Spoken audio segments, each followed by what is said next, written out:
There we go. Rob, if you'll help us with the third step prayer, please, sir. You got it. Hi, everybody. Rob K., recovered alcoholic. And the third step prayer, which is on page 63 of your big book. God, I offer myself to thee, to build with me and do with me as thou wilt. Relieve me of the bondage of self, that I may better do thy will. Take away my difficulties, that victory over them may bear witness to those I would help of thy power, thy love, and thy way of life. May I do thy will always. Thank you, Rob. All right, we're on page 157 today. We're going to start just a little bit above, barely above where we left off last time at 2 days later. And Rob, if you want, you can read a couple of 3 paragraphs there since they're so short, and then we'll talk about it. Okay, sounds great. Okay, page 157, everybody. 2 days later, a future fellow of Alcoholics Anonymous stared glassily at the strangers beside his bed. Who are you fellows, and why this private room? I was always in a ward before, said one of the visitors. We're giving you a treatment for alcoholism. Hopelessness was written large on the man's face as he replied, oh, but that's no use. Nothing would fix me. I'm a goner. The last 3 times I got drunk on the way home from here. I'm afraid to go out of the door. I can't understand it. Yep. And so what we basically have here is 2 things, and we've talked about this just recently, and that is one, normally they have this gentleman in a ward, which is one of those rooms where there's multiple beds, being put into a room all by himself. He certainly was startled by that, since that's normally where they would put somebody that might be about to pass away. And so he was concerned about that. And but the real reason is they wanted to just have a little bit of privacy so that they could talk to him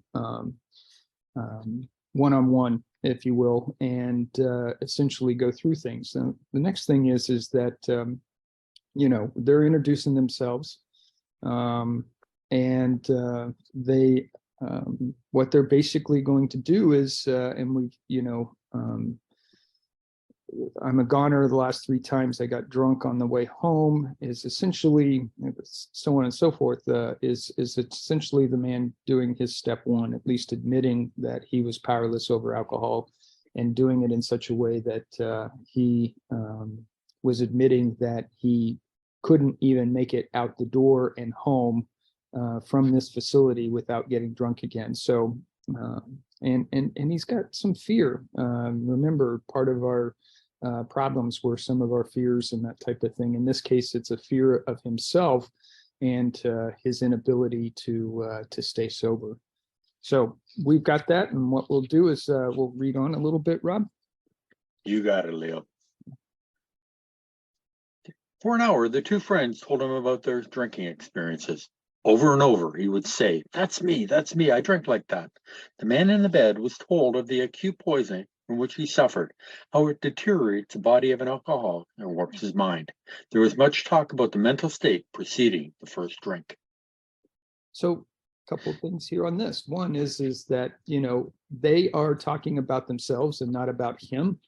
In part, what we have learned so far in the book, and that is that when you first approach an alcoholic, the idea is that you talk about yourself and your escapades and experiences, and what that does. And this is kind of, remember, I've talked about this in the past as well, and that is you kind of persuade the individual through involvement.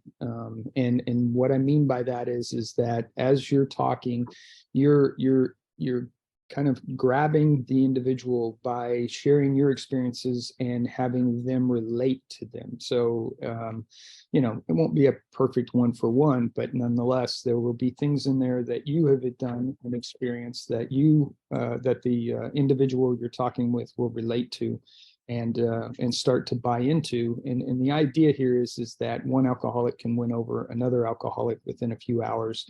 And that is certainly a demonstration of that right here. Right? Yep. Yes, that's me, said the sick man, their very image. You fellows know your stuff all right, but I don't see what good it'll do. You fellows are somebody. I was once, but I'm a nobody now. From what you tell me, I know more than ever. I can't stop. At this, both the visitors burst into laughter. Said the future fellow Alcoholics Anonymous. Damn little to laugh about that I can see.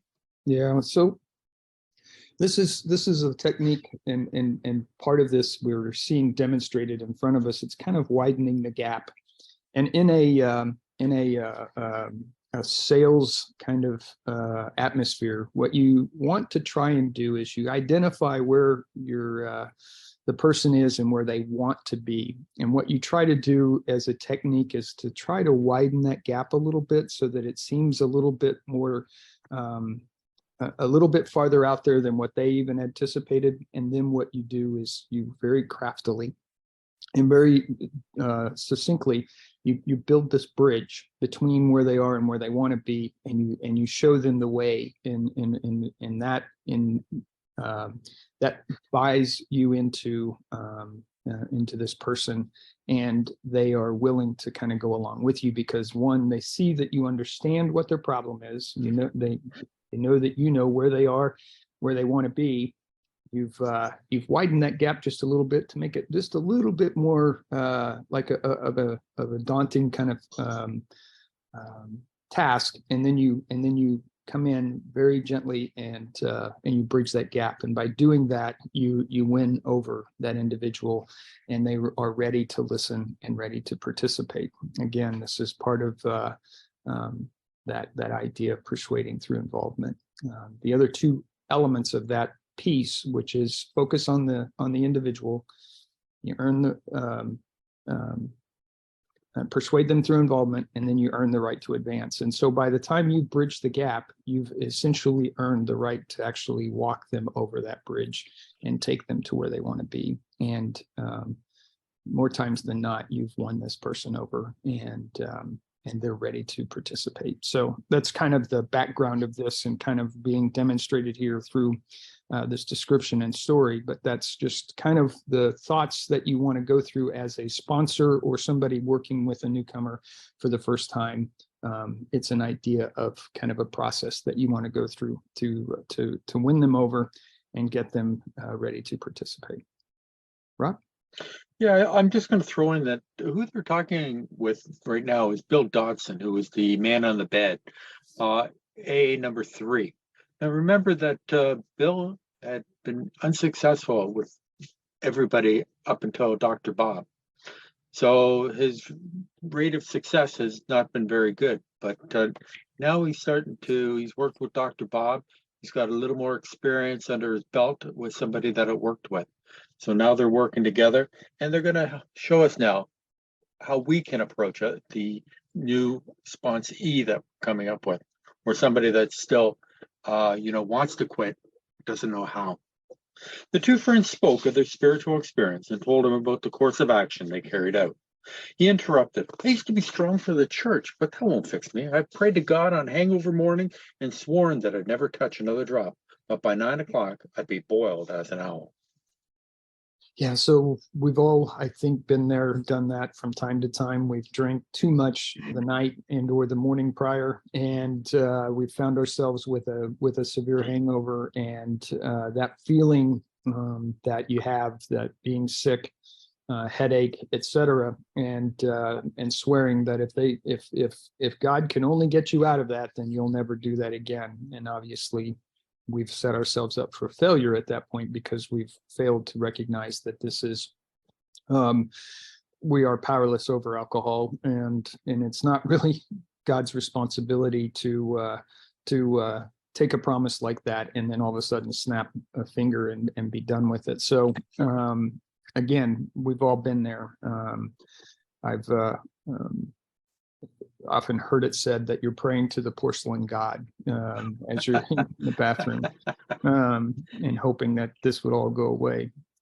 So that's the idea. One, there's been promises made and requests of God that obviously go unfulfilled. And the recognition here is that this man, without even knowing it, is admitting his powerlessness over alcohol. Rob? Yeah, and so the two friends spoke of their spiritual experience and told him about the course of action. Okay, they told him of the program, they gave him hope, they gave him a solution, and a course of action.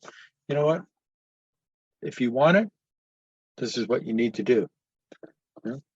Next day found the prospect more receptive. He had been thinking it over. Maybe you're right, he said. God ought to be able to do anything. Then he added, he sure didn't do much for me when I was trying to fight this booze racket alone. So again, here's this, they gave him a group, a bank of information. They let him think it over and kind of process the information that they had given him from the day before. They let him kind of process it overnight. Here's a perfect example of an indication that that the individual is ready to move to the next step. So you earn the right to advance at this point, where he says, maybe you're right. God ought to be able to do anything, et cetera, et cetera. And those are just some buy signals, as you might put it in a sales kind of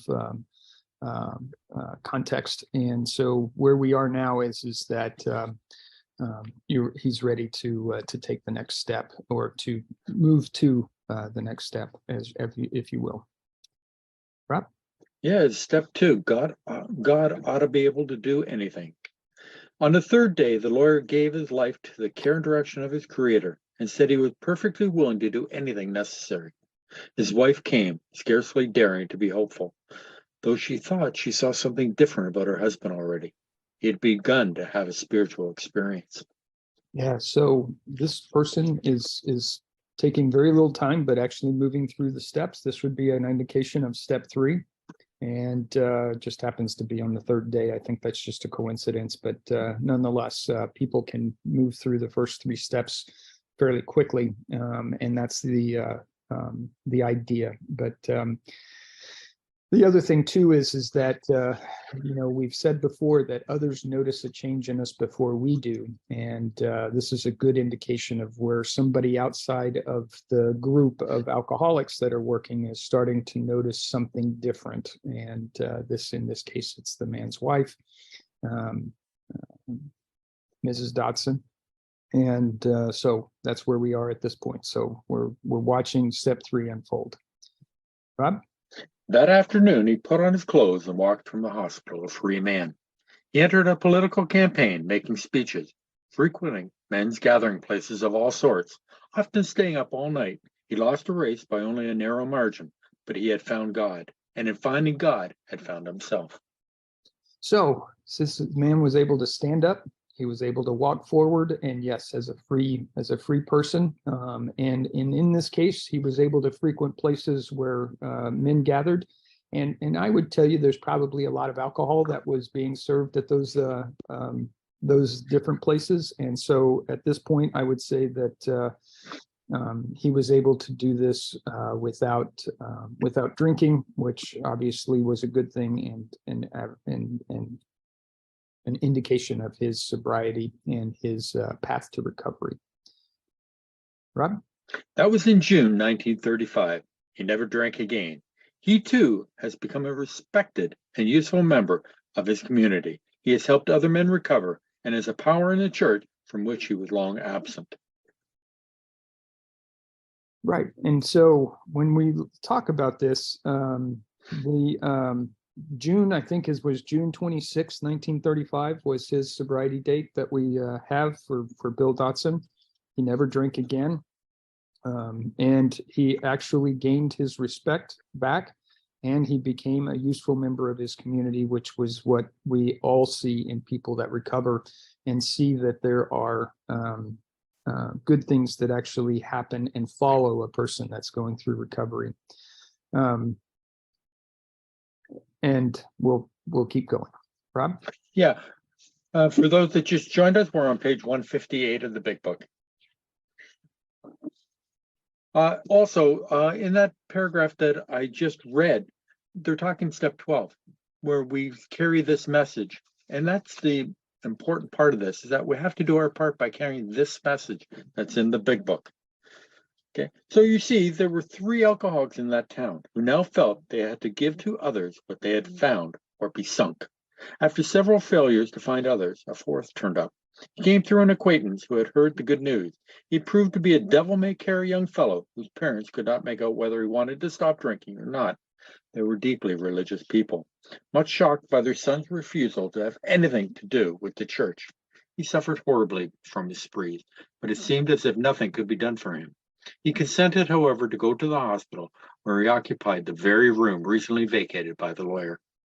Yeah, and so the process kind of started over. This is AA number 4 for them, and this person's name is Ernie Galbraith. I got Yes. that right? That's correct. So Ernie Galbraith was the next person that they had been a part of, and I think that the date that they started this group has been designated as on July 4th. I'm not mistaken, for this particular group that got formed by Bill Dotson and others.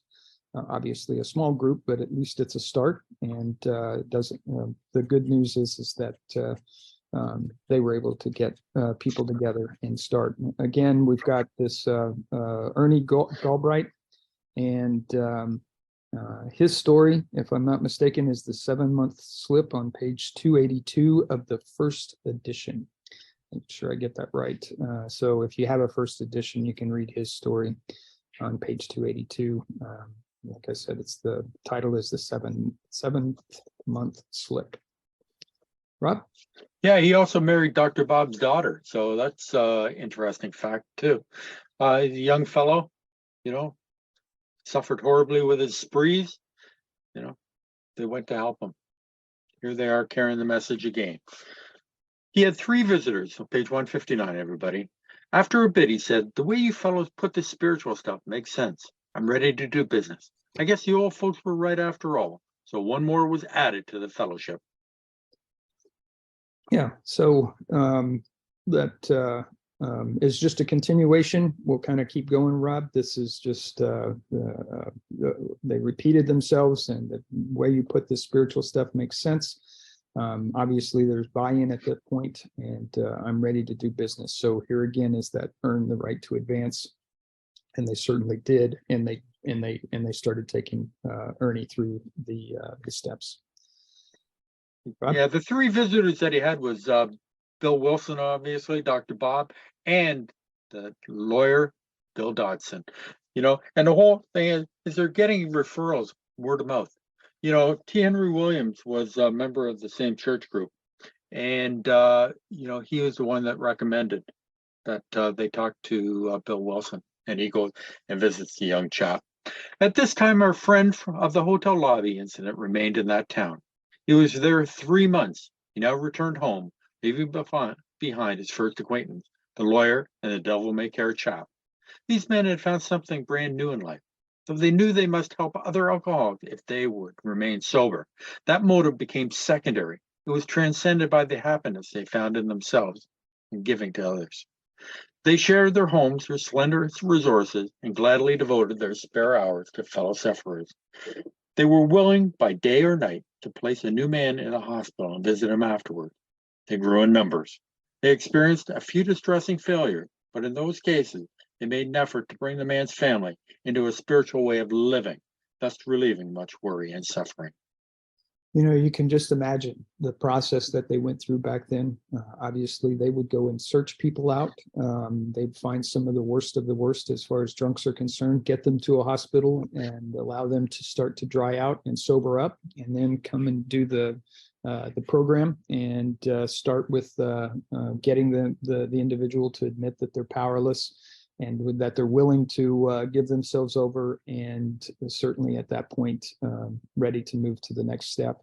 So the in the hospital, it would be a good indication here that they were making progress if they could get the person to get through the first 3 steps, and then be able to move on from there. But it wasn't always perfect, and it didn't always work. It's interesting to see that they didn't get discouraged by this. They were mainly encouraged, and they continued on and continued forward, and did find many more to save and bring to a state of recovery. Right? Yeah. A year and 6 months later, these 3 had succeeded with 7 more. Seeing much of each other, scarce an evening passed that someone's home did not shelter a little gathering of men and women, happy in their release and constantly thinking how they might present their discovery to some newcomer. In addition to these casual get-togethers, it became customary to set apart one night a week for a meeting to be attended by anyone and everyone interested in a spiritual way of life. Aside from fellowship and sociability, the prime object was to provide a time and place where new people might bring their problems. Yeah, and so we're talking a little bit of a mix here because this was really started with the affiliation with the Oxford group. This is a good example of how connections are made and how AA can grow around you in regards to that. And that's basically getting out there, finding people, getting them to a state of recovery, and then providing a resource for them to continue that recovery and support that is sorely needed by all alcoholics, even those that have got multiple days, months, years, etc., of recovery, still find solace and the strength to keep going by socializing with other alcoholics. And that in and of itself is called the fellowship. And that's what we enjoy today in our meetings. In this case with us, it's an international group, which is wonderful. And we can come together once a week and spend time together, which is always good, because I know that every time I finish a day or a meeting, I'm rejuvenated and feel better about my situation, even better than what I did when I started the meeting. So this was basically the beginnings of the fellowship. The program obviously surrounds the program is part of that, and these individuals work through it. I think it's interesting too that it said a year and 6 months, so 18 months later, they're basically averaging one every 2 months or so. That's I think for what they had, and because it wasn't a formalized program, I think that was very good. The good news is that they kind of make this an analogy as like fishing. It's that day that you catch something, it rejuvenates your desire to want to continue to fish for however many days. Even if you go a day or two without catching anything, you're still out there doing it. And every time you catch one, you get encouraged to do it more. And so the idea here too is that even though they only found a person every couple of months or so, they found enough support and encouragement to continue on. Right? Yeah, slow growth. So it also helps to show that, don't give up. It just keep plodding along, keep doing your thing. It's important that we share this message. And as we share this message, some people will take it, some won't. And those that don't want it, we plant the seed. Page 160, everybody. Outsiders became interested. One man and his wife placed their large home at the disposal of the strangely assorted crowd. This couple has since become so fascinated that they have dedicated their home to the work. Many a distracted wife has visited this house to find loving and understanding companionship among women who knew her problem, to hear from the lips of their husband what had happened to them, to be advised how her own wayward mate might be hospitalized and approached when next he stumbled.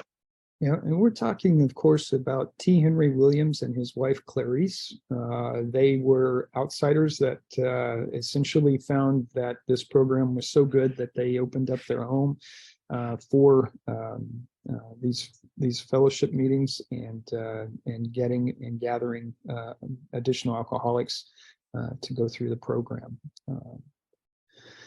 The other thing too is there's kind of a reference here, even though Al-Anon was not a part of the program and is associated with it now, but they were actually having alternate meetings, which is where the wives of these alcoholic men could come to, and they could hear from others and learn of how they might deal with and support their alcoholic husbands. Rob? Yep. It's interesting that T. Henry Williams and his wife, they were not alcoholics. They were part of the Oxford group, and they opened up their home. It's also interesting that T. Henry Williams was part of the National Rubber Machine Company, which is why Bill went to Akron in the first place, to take over that company. And if Bill was successful with his group taking over that company, we might not have AA today because Bill would have been set up as president of that company. So it's funny how these people come in and play a pivotal role in the beginnings of AA. Many a man, yet days from his hospital experience, has stepped over the threshold of that home into freedom. Many an alcoholic who entered there came away with an answer. He succumbed to that gay crowd inside, who laughed at their own misfortunes and understood his. Impressed by those who visited him at the hospital, he capitulated entirely when later, in an upper room of this house, he heard the story of some man whose experience closely tallied with his own. The expression on the faces of the women, that indefinable something in the eyes of the men, the stimulating and electric atmosphere of the place, conspired to let him know that here was a haven at last. Yeah, there was an interesting process that they put the newcomers through, and that was in part to take them upstairs to an upper parlor room. And the men would stand around a new individual, and they would ask them to go to their knees and give themselves over completely to God or a higher power. And it was a fairly somber, very ritualistic kind of thing, but it did have an impact on each and every individual that went through the process. And by the time they were coming downstairs, you could see that there was a change in that particular person. And they've indicated that the wives could see that change when they did come back down from having that experience upstairs. So it's all part of this. I want to call it kind of indoctrination, initiation at the time in the way that they went about finding individuals, getting the individuals to commit themselves to the program, and then go through the process of recovery.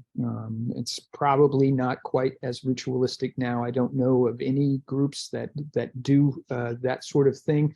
But I think between a sponsor and a sponsee, there is the point where you have your third step prayer, which is something that you go through the process and kind of put yourself in a position to give yourself over to that higher power, et cetera, et cetera. Rob? Yeah, these were Oxford group meetings, obviously. The wives were invited along, and it became a family thing that they could do. But yeah, men were taken upstairs, get down on your knees and surrender to God. The very practical approach to his problem, the absence of intolerance of any kind, the informality, the genuine democracy, the uncanny understanding which these people had were irresistible. He and his wife would leave elated by the thought of what they could now do for some stricken acquaintance and his family. They knew they had a host of new friends. It seemed they had known these strangers always. They had seen miracles, and one was to come to them. They had visioned the great reality, their loving and all-powerful creator. Yeah, so this kind of new lease on life, if you will, and the process that they were going through, you could just imagine how excited these folks were as they would go through this process and then find themselves in a great place to be able to rely on a higher power and go through recovery, and to be encouraged to actually share it with others. And I think one of the things we missed here is that there was a lot of jovialness and fun that was had at these meetings, and we talk about this in the past in the book, and we're not a glum lot. So and if we were, why would people want to be a part of it? So obviously there is an element there where we actually can look back on our past transgressions and be able to laugh about them and share them with others that have had similar experiences. Rob? Yeah, Leo, I like how you said we are not a glum lot. We might not be a glum lot, but we are an odd lot. And the whole thing is that when we do go to the fellowship today, there's so much laughter, so much joy. Why? Because we have found a solution. We have found a solution to our drinking problem, and we're now able to go out and help other people. And why would we be glum? We found a way out. We meet people who understand us, who understand our drinking. The fellowship is a wonderful thing. Where else can you go to get a hug when you're feeling so darn low? Where else can you feel like maybe there is hope when I came in hopeless, and that's what it's all about, is showing these new people that come into our meetings that, there is a way out. If you're willing to do some work, there is work to be done, but you'll rocket into a fourth dimension of existence that you never even knew existed. A better life is ahead for you. Now the house will hardly accommodate its weekly visitors, for they number 60 or 80 as a rule. Alcoholics are being attracted from far and near. From surrounding towns, families drive long distances to be present. A community 30 miles away has 15 fellows of Alcoholics Anonymous. Being a large place, we think that someday its fellowship will number many hundreds. And there's an asterisk there. So in my book, it says written in 1939. Yep. So in 1939, there were hundreds of members, if you will, and obviously, we all know that now we're in the hundreds of thousands as far as people, and in the hundreds of thousands as far as fellowship groups and the like. So. And again, it's just indicative of the growth that was caused by this effort and the success that they had. And as Rob put in the chat there, it is the Cleveland, Ohio, is what they're referring to with regard to a community 30 miles away. So, Rob. Yeah, now the Cleveland group became really popular because there was an article written in the Cleveland Plain Dealer newspaper. They wrote an article with contact information. So Cleveland took off and it grew quickly compared to other places. So it just goes to show word of mouth helps. But if you can get an article in a newspaper out to all these people, it certainly helps too. Now, Clarence Snyder, his sobriety date was February 11, 1938. He died March 22, 1984. His story was in the first through third editions of the Big Book entitled The Home Brewmaster. Clarence led a revolt to separate from the Oxford group and announced a special meeting of alcoholics, starting with the Cleveland group, May 18, 1939. So that's an interesting that he started the revolt to leave the Oxford group. But life among Alcoholics Anonymous is more than attending gatherings and visiting hospitals, cleaning up old scrapes, helping to settle family differences, explaining the disinherited son to his irate parents, lending money and securing jobs for each other when justified. These are everyday occurrences. No one is too discredited or is sunk too low to be welcomed cordially. If he means business, social distinctions, petty rivalries, and jealousies, these are laughed out of countenance. Being wrecked in the same vessel, being restored and united under one God, with hearts and minds attuned to the welfare of others, the things which matter so much to some people no longer signify much to them. How could they? Yeah, and Rob, you kind of touched on it a little bit with regard to why the AA started to depart from the Oxford group. And if you know anything about the Oxford group, they were a fairly upper class group of individuals. They kind of felt that they were an elite group, and their kind of resistance or this unacceptance of people that were not necessarily of an upper crust kind of socioeconomic background. As AA was taking in any and all alcoholics and working with them individually and bringing them along, there was some of this separation, and that was where part of the problems started. And ultimately, that's when Bill and others decided to depart from the Oxford group. So that's just kind of some background. But it is indicative here. Social distinctions, petty rivalries, and jealousies, these are all laughed out of countenance. The idea here is that any and all are welcome in AA, and it certainly is true today. In fact, more so today than it even was back then, with regard to all walks of life, no matter what they are welcome into AA. Rob? Yep, we take them all.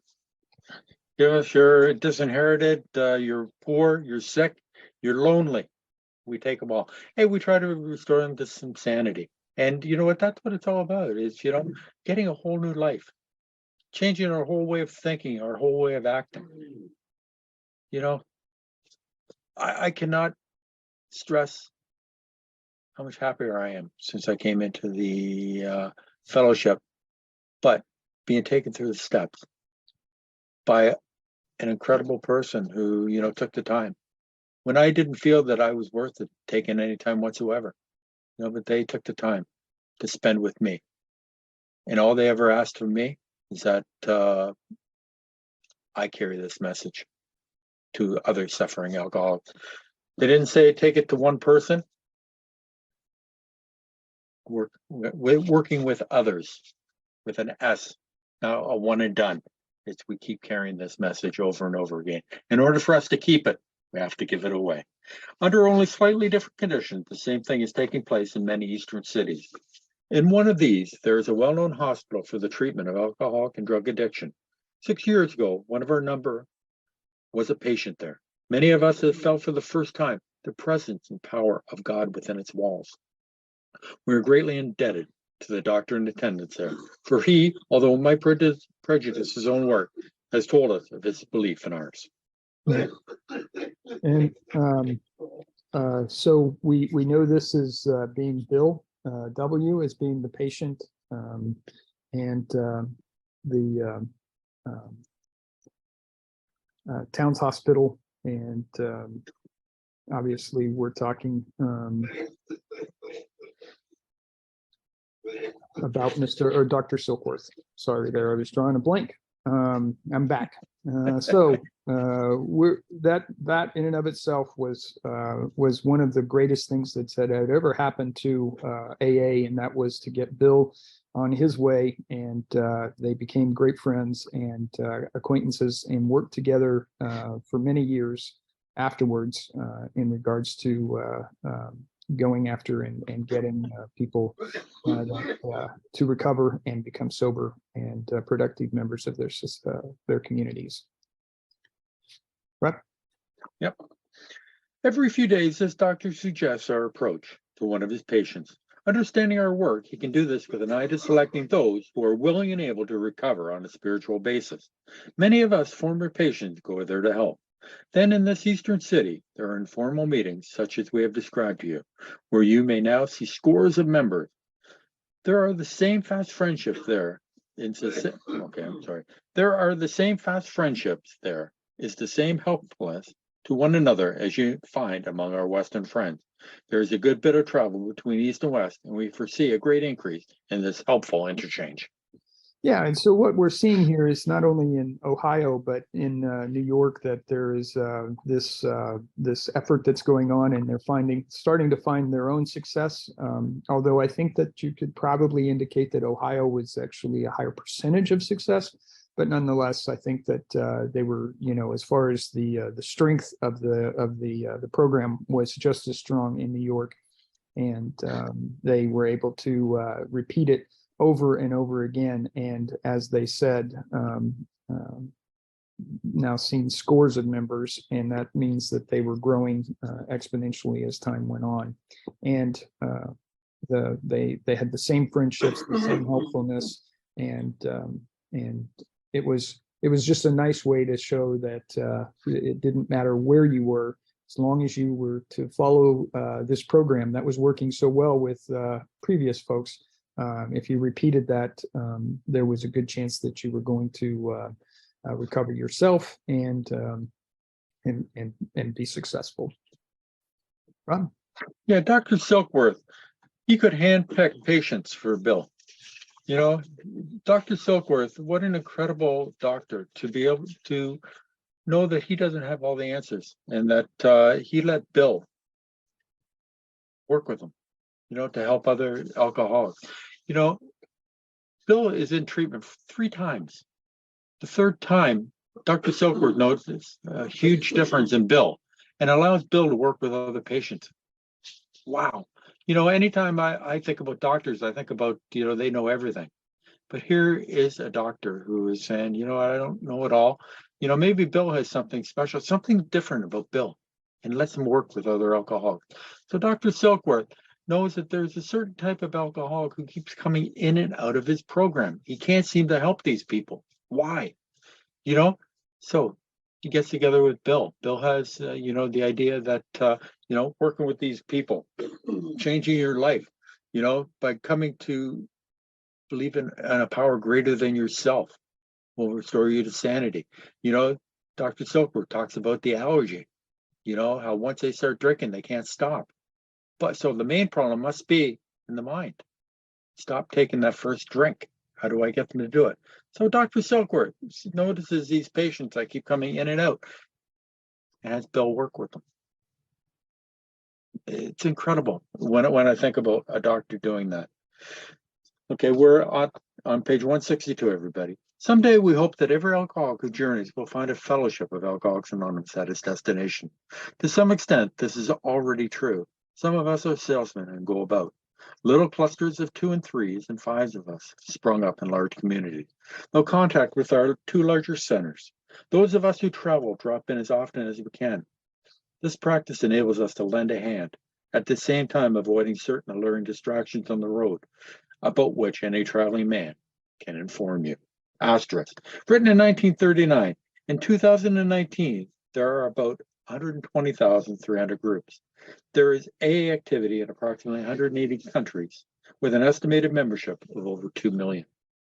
Yeah, a lot of people. And it's at this point now that I hear time and again of people who travel and they basically look up AA in the local area. They find meetings that are ongoing, and they will attend one or more meetings while they're actually visiting another place and find fellowship, they find solace, and they find support so that they don't get distracted and they don't find themselves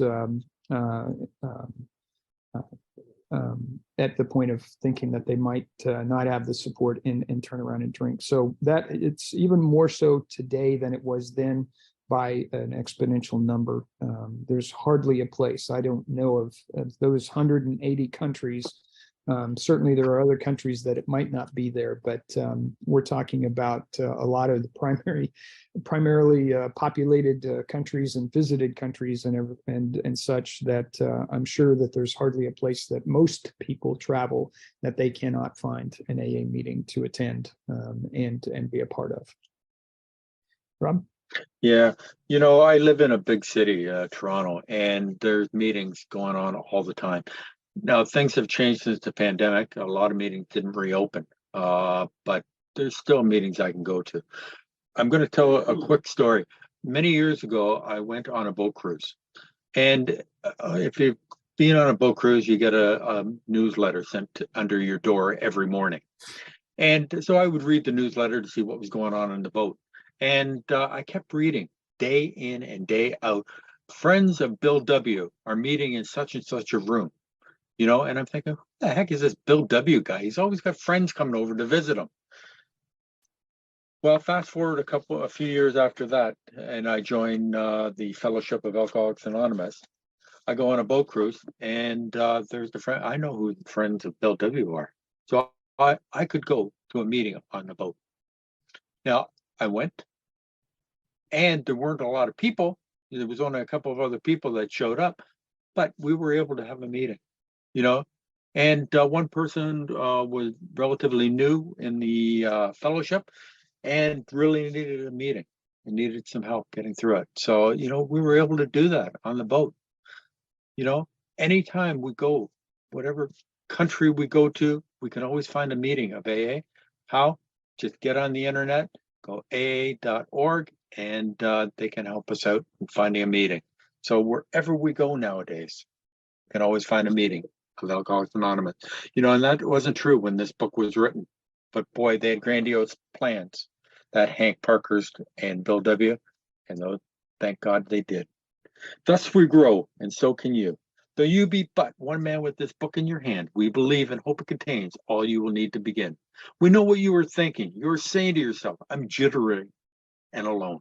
I couldn't do that, but you can.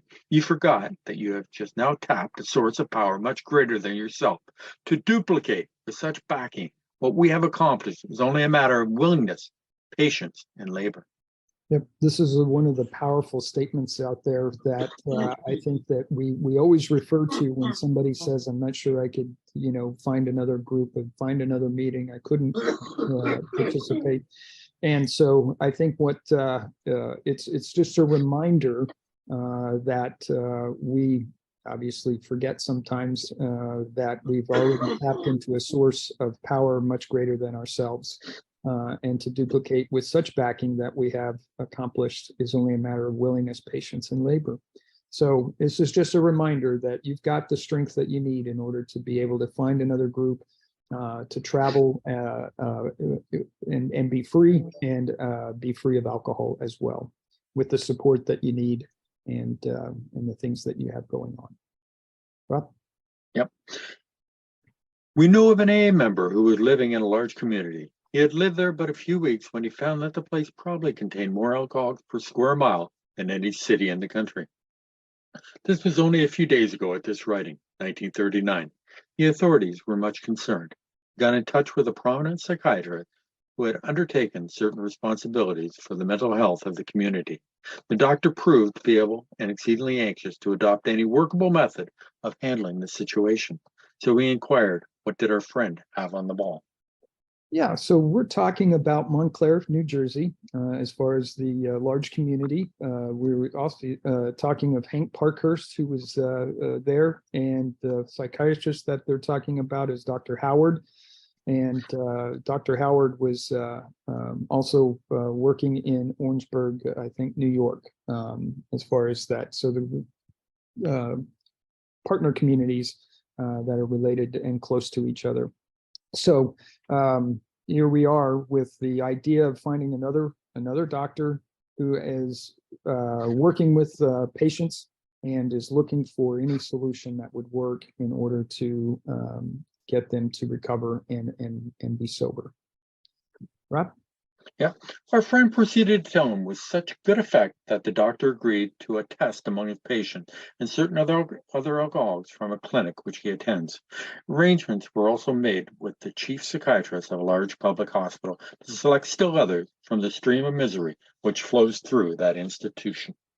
So essentially what they're doing is going branching out beyond just Dr. Silkworth in the town's hospital. They're in the process of enlisting the assistance of other medical professionals and working with them to find individuals that might go through the program and recover and become sober. Rob? Yeah, so our fellow worker will soon have friends galore. Some of them may sink and perhaps never get up. But if our experience is a criterion, more than half of those approached will become fellows of Alcoholics Anonymous. When a few men in this city have found themselves and have discovered the joy of helping others to face life again, there will be no stopping until everyone in that town has had this opportunity to recover, if he can and will. Yeah, we're just basically saying that here's a repeatable process. They're starting to formalize it a little bit. They've branched out to other medical professionals. They are, in fact, looking for individuals that are alcoholic and walking them through the program. And so that's what we're basically witnessing here. And certainly there has been and continues to be success. Rob? Yeah, I love Bill's writing and the fact that, it's all step 12. Carry this message to still struggling alcoholic. You can do something where others can't. Why? Because we have the experience. We understand the drinking game. Nobody could get through to Dr. Bob. Bill could. Why? Because Bill understood the drinking game, and Dr. Bob could relate to him. We can relate to another alcoholic where other people can't. They talk about earlier in the book about, we are not, the alcoholic is not honest with doctors, psychiatrists, etc. But sit down with another alcoholic and, oh, I've done this, I've done that. They can get along and they understand each other. We can get through where other people can't in a very, very short period of time. And we also have the solution because we have gone through the program of action. Still, you may say, but I will not have the benefit of contact with you who write this book. We cannot be sure. God will determine that. So you must remember that your real reliance is always upon Him. He will show you how to create the fellowship you crave. Asterisk. Alcoholics Anonymous will be glad to hear from you. Address such and such, Grand Central Station, New York, New York. Website www.aa.org. Yep.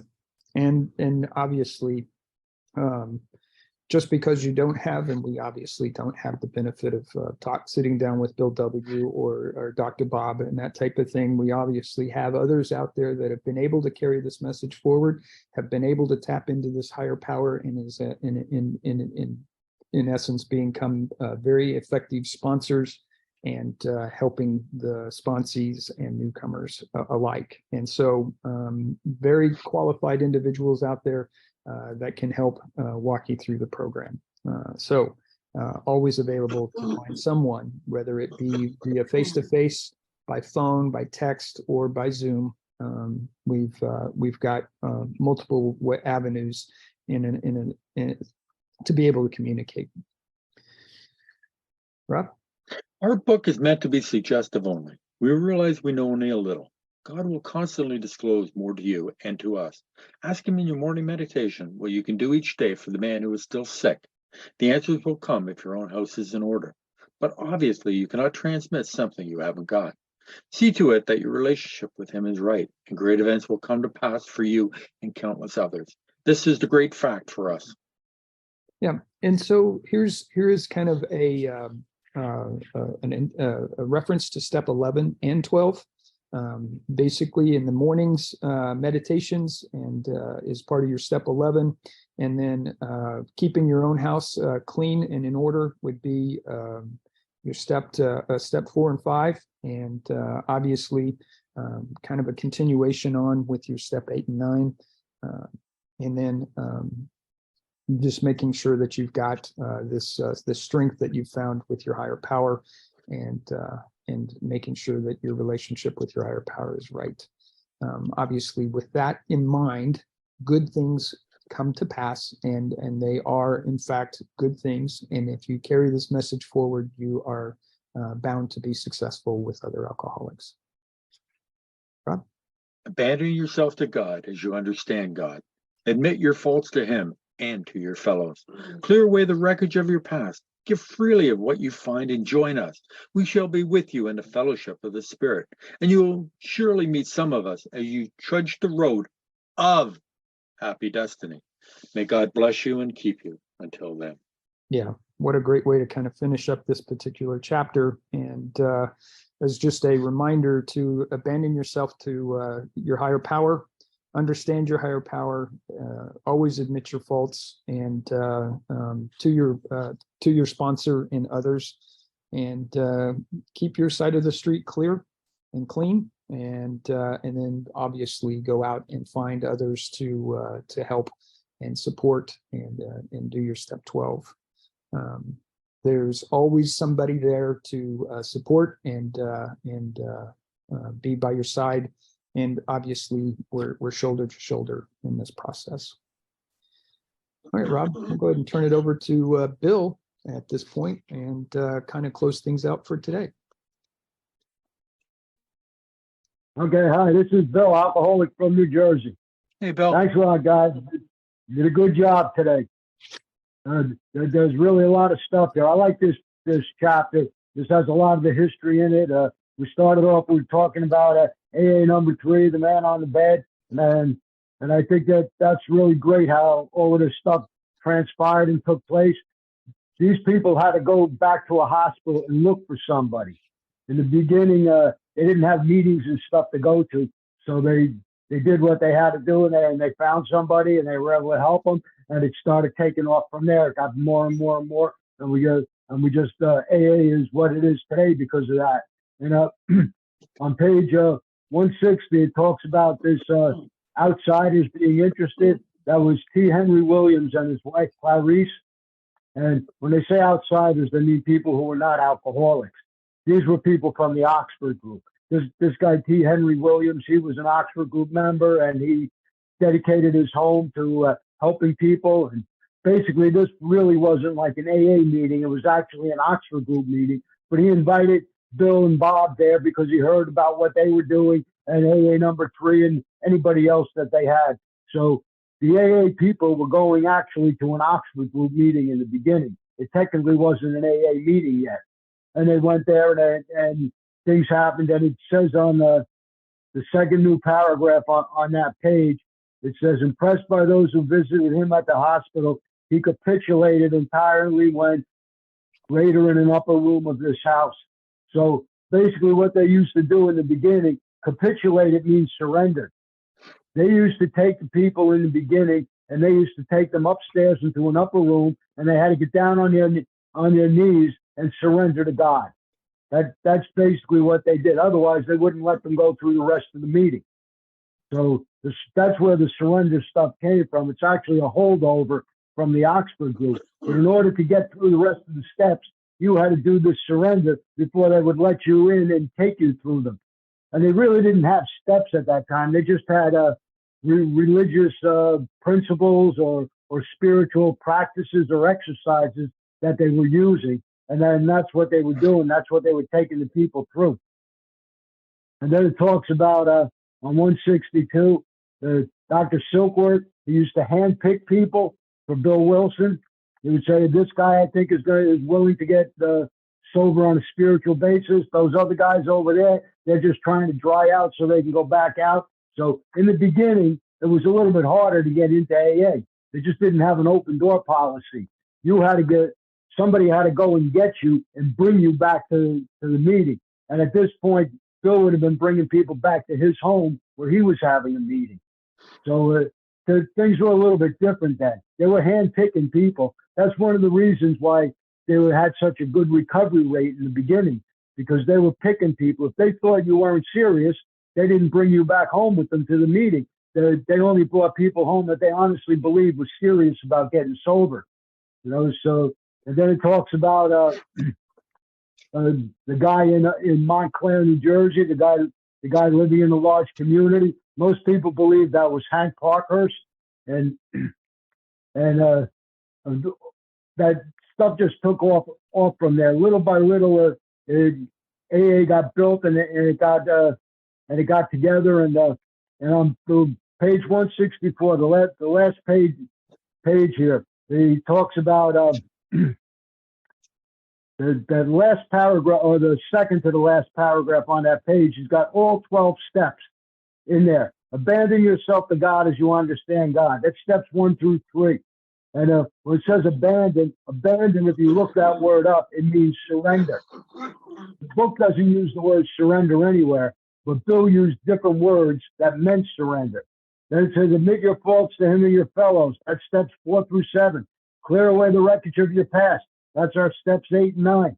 Give freely of what you find and join us. That's 10, 11, and 12. Basically, what Bill's saying is keep doing this stuff over and over and over again. If you transmit this to somebody else, that will keep you sober. When you give something to someone else, it helps you. We don't realize that in the beginning until we start doing this process. But, the hand that gives the rose retains some of the fragrance. So by giving something away, we get something from it. And that's basically the point that they're trying to get across to us here. And this is like a really good chapter. I like this one. And thanks a lot for letting me share. That's all I got. Thank you so much, Bill. I like that. You hold on to the fragrance. I thought it was the thorns, but the fragrance is nice. All right, let's go ahead and close out with the Serenity Prayer, and we'll open it up. Okay, sounds good. God, grant me the serenity to accept the things I cannot change, courage to change the things I can, and wisdom to know the difference.